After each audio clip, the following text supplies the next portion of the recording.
সরকারের ১০০ দিনে ৬০৫টি খুন।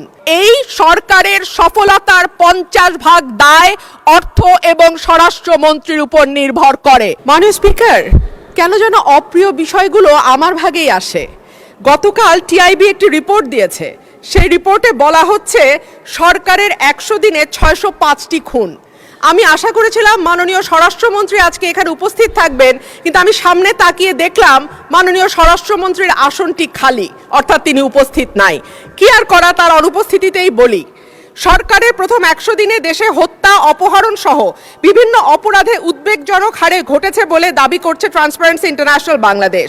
এই সময় দেশে ৬০৫টি খুন, ১৯৬টি অপহরণের ঘটনা ঘটেছে বলে জানায় সংস্থাটি। প্রতিবেদনে দেওয়া পরিসংখ্যানে দেখা যায় মার্চ ও এপ্রিল মাসে মোট ৬০৫টি খুন, ২৯৪টি ছিনতাই, ৯০টি ডাকাতি, ১৯৬টি অপহরণের ঘটনা ঘটেছে।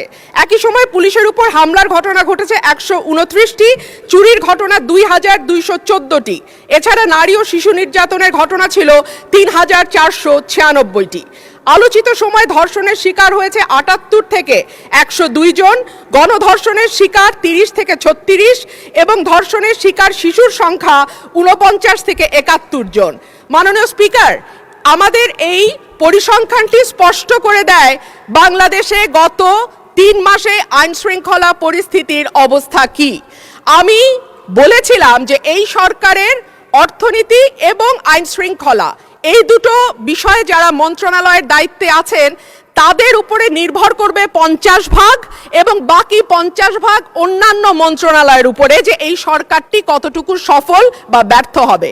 আজকে মাননীয় স্বরাষ্ট্রমন্ত্রী সংসদে উপস্থিত থাকলে আমার পক্ষে সহজ হতো আরও স্পষ্ট করে বলা যে এই সরকারের সফলতার ৫০% দায় অর্থ এবং স্বরাষ্ট্রমন্ত্রীর উপর নির্ভর করে। সুতরাং মাননীয় সদস্য, আপনাকে ধন্যবাদ।